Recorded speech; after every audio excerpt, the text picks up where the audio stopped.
তো বন্ধুরা, তোমরা সবাই কেমন আছো? আশা করি অনেকটাই ভালো আছো, আর আমিও অনেকটা ভালো আছি। আজকে নতুন একটা মিনি ব্লগ নিয়ে চলে আসলাম। এই ব্লগটা সব ব্লগের থেকে একটু আলাদা কিছুই হবে, কারণ এইরকম ব্লগ আগে পরে করিনি, আজকে প্রথম করতে যাচ্ছি। আজকে আমি আর আমার আরেকটা বন্ধু, তার নাম সোনু, দুইজনে পাকুয়া দিয়ে ঘুরবো। সোনু কিন্তু চলে গেছে সকালবেলায় পাকুয়া ডাক্তার দেখাতে, আর সোনুর কিন্তু আজকে প্রাইভেটে ছিল। তারপরে সোনু করলো ফোন আর বললো তুইও তাড়াতাড়ি চলে আয় পাকুয়া, আজকে প্রাইভেটে যাবো না। তারপরে আর কি, আমিও 10টার দিকে খাওয়া দাওয়া করে চলে এলাম। আর এই যে দেখতে পাচ্ছ পাকুয়ার খুবই পুরানো আদি কালী মায়ের মন্দির, এই মন্দিরটা অনেক পুরাতন। আমার বন্ধু আছে পাকুয়া যোগমায়া হসপিটালে, আর আমি এখন সেখানেই যাব। আর এই যে একটা গলি দেখতে পাচ্ছ, আর এখানে কিন্তু ছেলেদের মন ভাঙার ওষুধ পাওয়া যায়, মানে এটা হলো একটা বার। যোগমায়া হসপিটালের খুবই কাছাকাছি এই বারটা।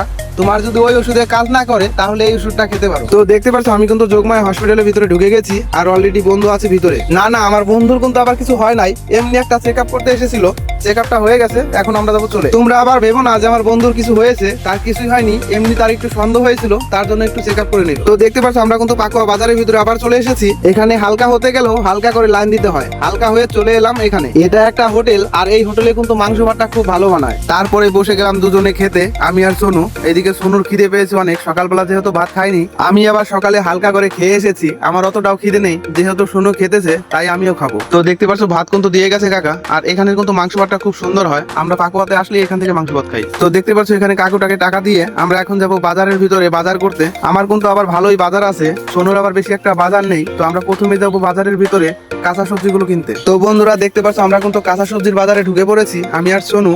আর এই যে দেখতে পাচ্ছ সোনু এখন আলু কিনতেছে, আলু কিনা হয়ে গেছে, এখন কিনতেছে উস্তা, আর এটাকে অনেকে করলাও বলে থাকে। তো দেখতেই পাচ্ছ ছোট ছোট বাঁকা বাঁকা গুলো নিচ্ছে, দেখেই মনে হচ্ছে খুব তিতো হবে। তারপরে চলে আসলাম আমরা মেন জায়গায়। আমাদের প্ল্যান ছিল যেটা আজকের প্ল্যান হলো আমাদের এক পেটি ডিম দুজনের খেতে হবে। দেখো বন্ধুরা, আমাদের সবজির বাজারও হয়ে গেছে, আর এদিকে ডিম কেনাও হয়ে গেল, আর শুধু বাকি আছে এখন মাছ কেনা আর এক বস্তা চাল নেওয়া। পাকুয়ার এই জায়গাটা আর এই লোকটার নাম আমার থাকে না মনে, তোমরা যদি চিনে থাকো তাহলে অবশ্যই কমেন্ট করে বলবে। তো প্রথমে আমাদের ওই দিক টোটোর ওইখানে যাবো, তারপর আসবো আবার বাজারে একটু বাজার করতে। বাজার তো সেরকম নাই, এক বস্তা চাল কিনতে। আর আমরা চলে আসলাম সেইখানে যেখানে চাল পাওয়া যায়, মা কালী মন্দিরের সামনেই। ধান তো আমাদের বাড়িতেও আছে, কিন্তু সিদ্ধ করার লোক নাই, তাই চাল কিনে খাই। তো বন্ধুরা দেখতে পাচ্ছ আমরা কিন্তু টোটোটা এখানে চলে এসেছি, আর টোটো চালানো স্টার্টও করে দিয়েছে। মঙ্গলবারে টোটোতে বাড়ি যাওয়া আর তৃতীয় বিশ্বযুদ্ধ করা একই কথা।